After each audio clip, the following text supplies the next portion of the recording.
at the beginning of a conference about things. A conference about things. It sounds vaguely like the top of an episode of Community. Ladders 101, advanced breath holding, conference about things. But we mean the Internet of Things, which is the phrase we use to point at the idea of networked environments and objects. This contains the idea of smart homes. Smart, for the English, is a loan word. It's one of those invasive American things like squirrels or a preference for anal sex. It's sneaked into English off the cargo boat and eaten the native counterpart. Smart means clever now.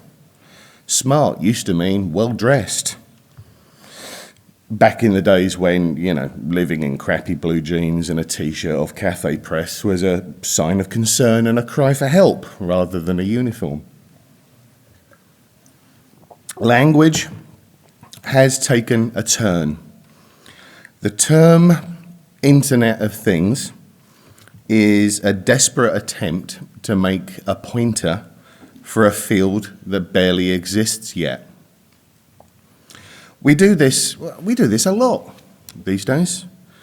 We use the word television to point at a field of industry that doesn't even particularly use television sets anymore. We use the word telephone for a class of mobile devices that we very rarely use telephonically anymore.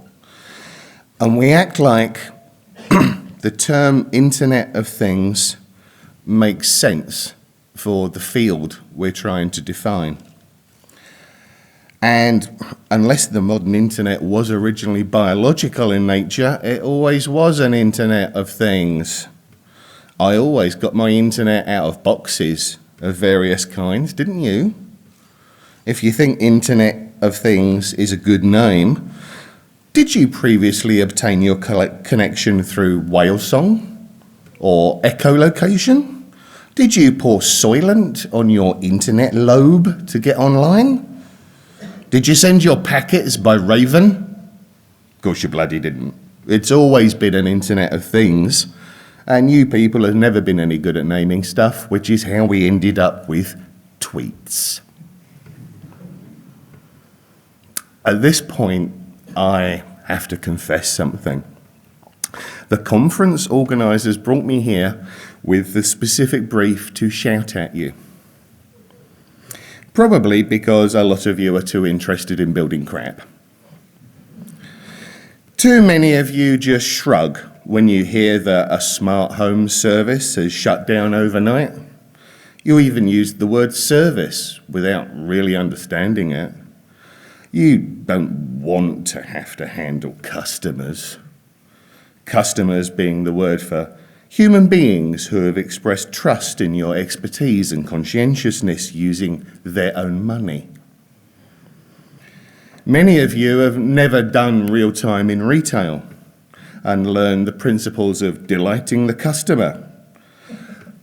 A lot of you haven't spent real time in utilities, where you never hear from a customer until something goes wrong, and the victory condition is complete silence. There's no dopamine hit in utilities.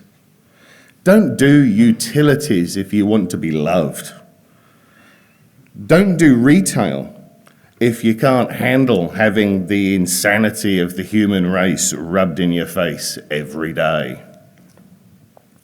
Some of you are probably quite relaxed right now because you have no intent of doing either.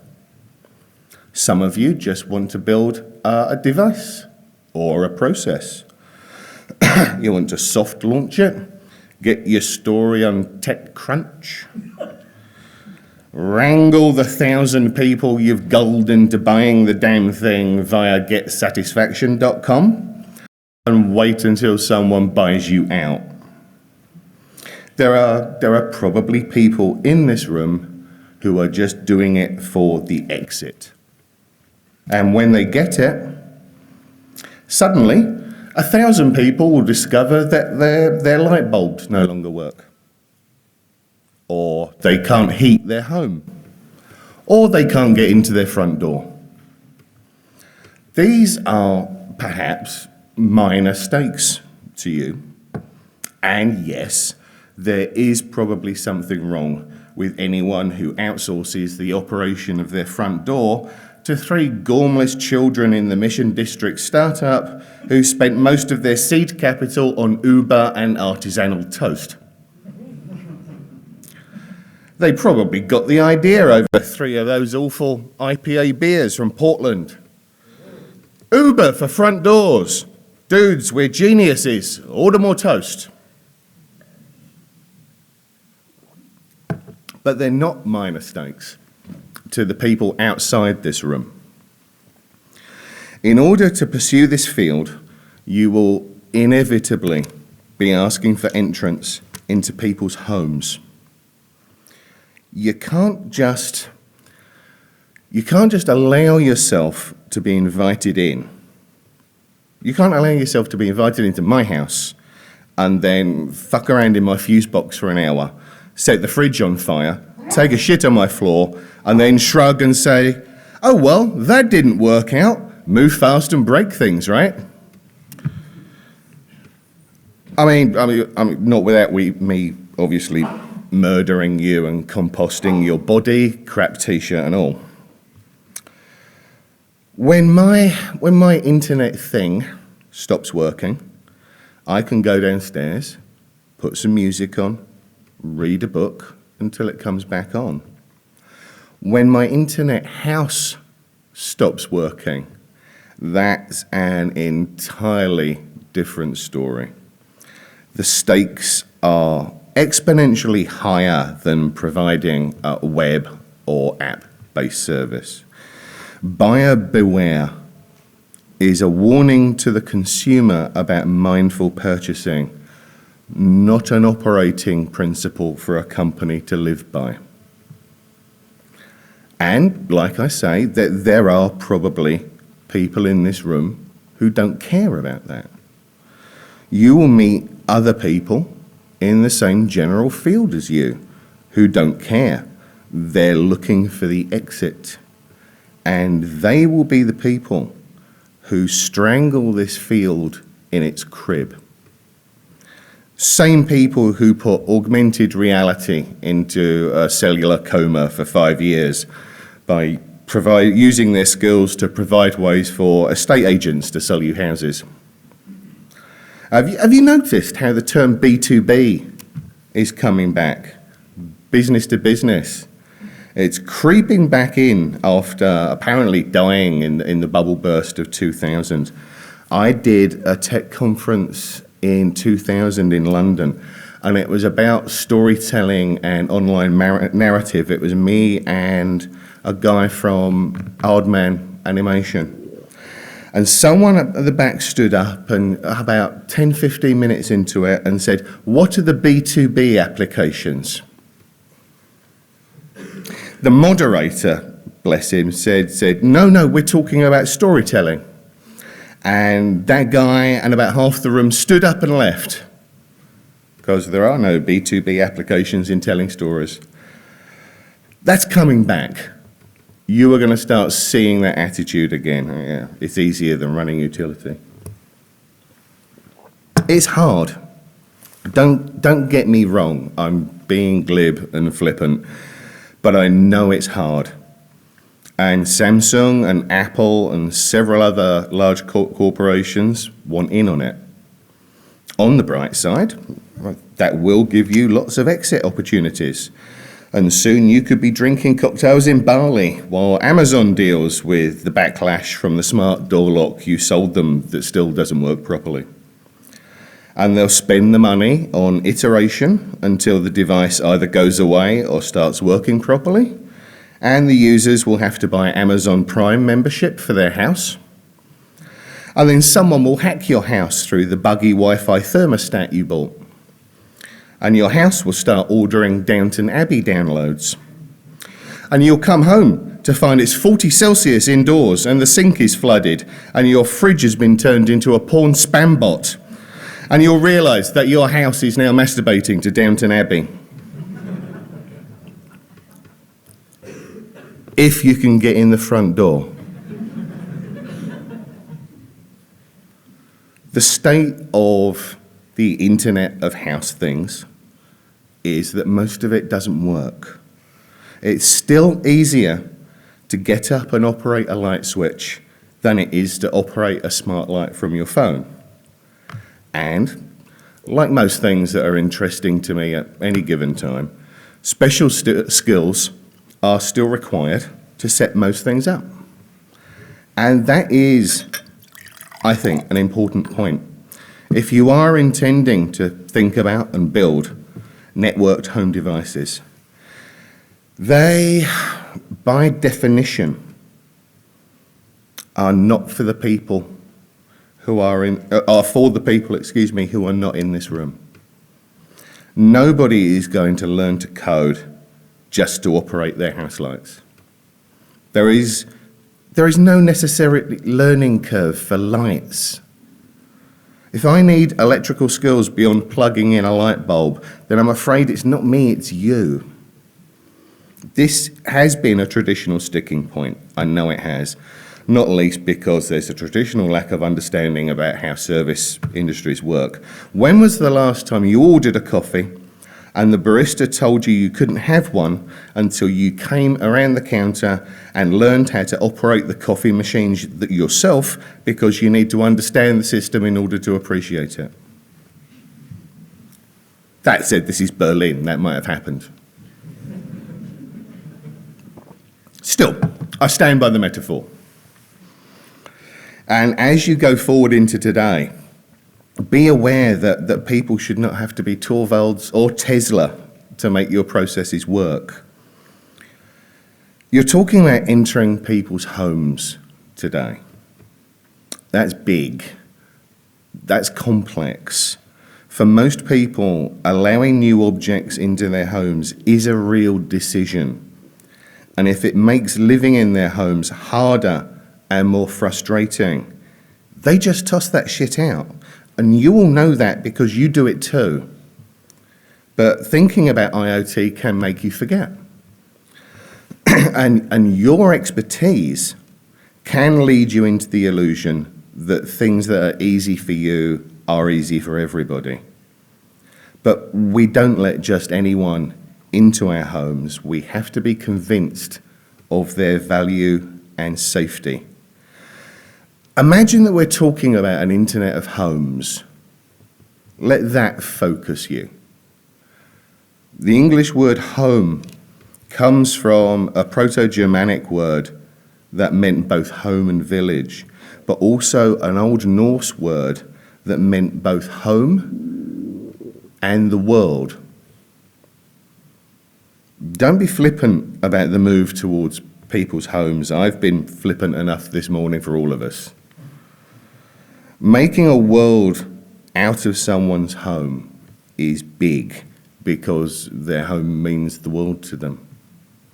What you're doing is big. What you're doing is important, and we need it to work. The ideas you will bring to bear will change the way we live. This is a wonder. This may be the last thing in the current consumer technological cycle that has meaning.